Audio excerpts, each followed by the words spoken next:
Katanya kalau kita hidup di dunia ini taat pada Tuhan, berbuat baik, menahan diri dari kejahatan, bersabar dalam penderitaan, maka jaminannya adalah satu tempat yang indah setelah kita meninggalkan dunia ini. Sebuah tempat tanpa rasa sakit, tanpa air mata, tanpa ketakutan. Tempat di mana keadilan akhirnya ditegakkan. Tempat yang disebut surga.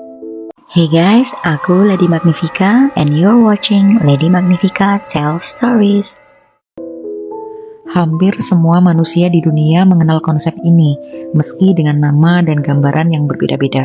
Dari anak kecil sampai orang tua, dari orang beriman sampai yang meragukan segalanya, ide tentang surga selalu muncul sebagai sebuah harapan terakhir.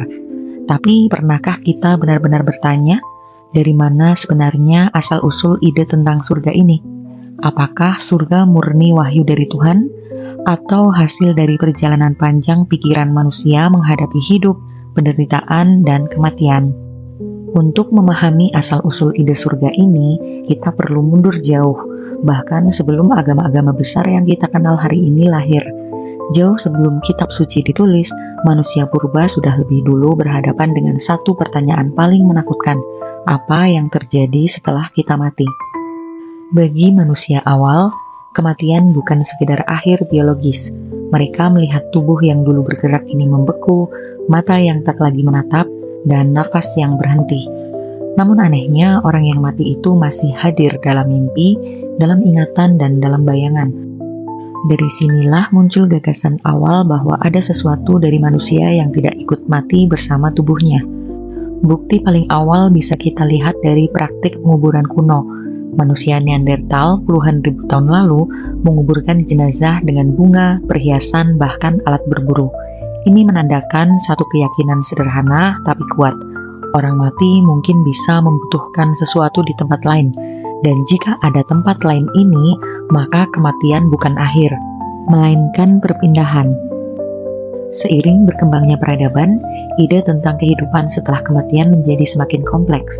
Di Mesopotamia kuno, bangsa Sumeria dan Akkadia percaya pada dunia bawah tanah bernama Kur, tempat arwah hidup dalam bayangan kelam. Bukan surga yang indah, tapi tetap sebuah kehidupan setelah mati. Menariknya, di sini belum ada konsep pahala dan dosa yang jelas.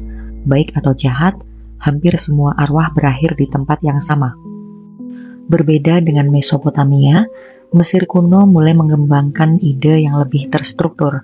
Orang Mesir percaya bahwa setelah kematian, jiwa akan diadili oleh Osiris.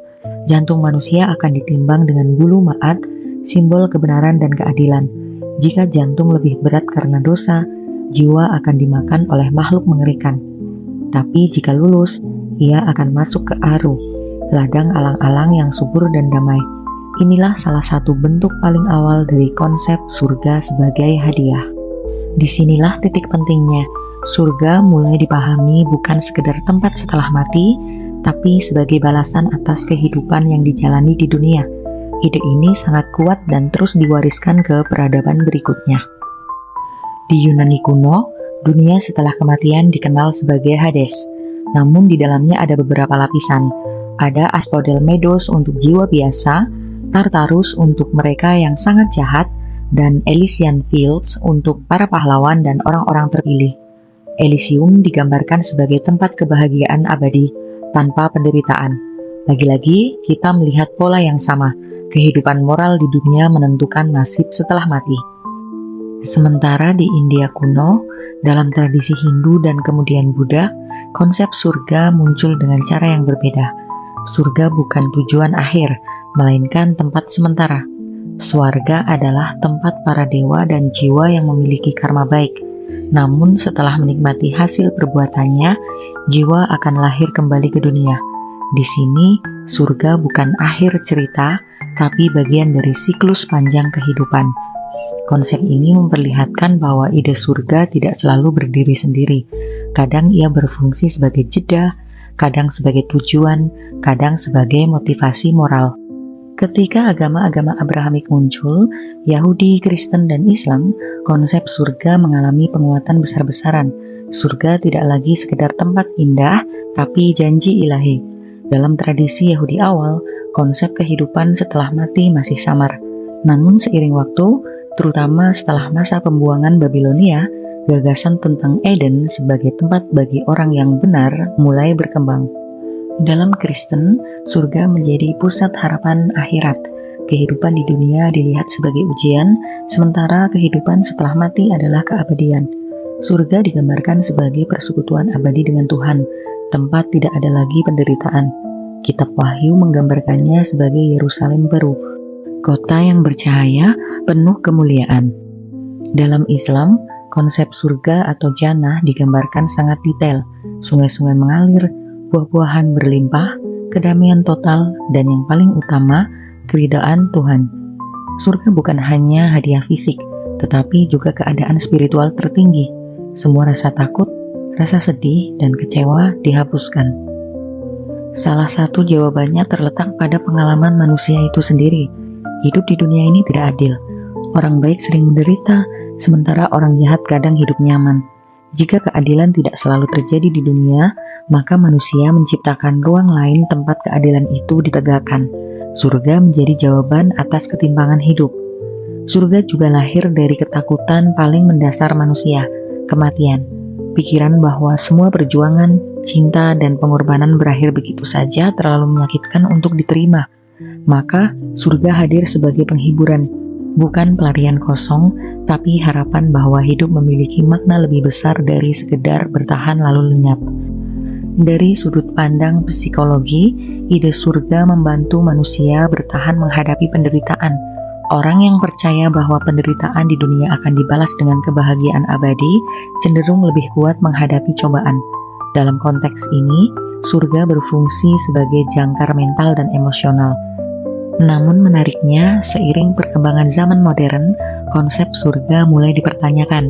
Filsuf seperti Nietzsche mengkritik ide surga sebagai penghiburan palsu yang membuat manusia pasrah terhadap ketidakadilan dunia. Ia berpendapat bahwa fokus pada kehidupan setelah mati justru melemahkan semangat memperbaiki dunia sekarang. Di sisi lain, banyak pemikir modern melihat surga bukan sekedar tempat literal, tapi simbol. Surga dipahami sebagai representasi dari keadaan ideal, kedamaian batin, keadilan sempurna, dan rekonsiliasi total antara manusia dan kebenaran tertinggi. Bahkan bagi sebagian orang yang tidak lagi religius, ide surga tetap hidup dalam bentuk lain. Mereka membicarakan legasi, dikenang sebagai orang baik, atau hidup dalam memori orang-orang yang mencintai kita. Surga bergeser bentuk, tapi tidak menghilang.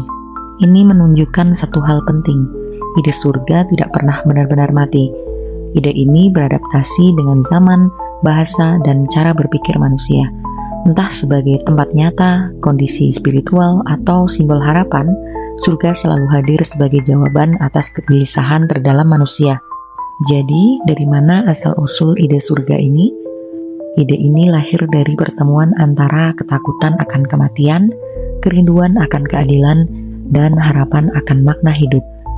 Ide ini diperkuat oleh pengalaman spiritual, diwariskan oleh budaya, dan dimatangkan oleh agama. Apakah surga benar-benar ada seperti yang digambarkan?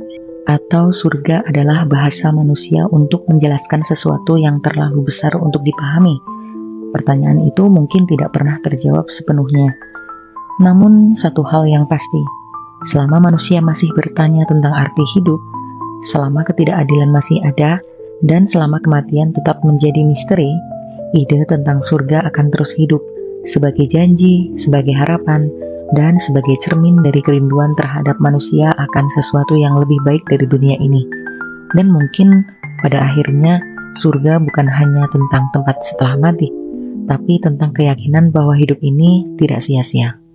Atau jangan-jangan surga hanyalah sebuah archetype, sebuah gambaran ideal yang kita ciptakan di dalam kepala kita sendiri, sebuah bentuk harapan kolektif manusia untuk menenangkan ketakutan akan kematian, menghibur luka-luka hidup, dan meyakinkan diri bahwa semua penderitaan ini pada akhirnya memiliki tujuan.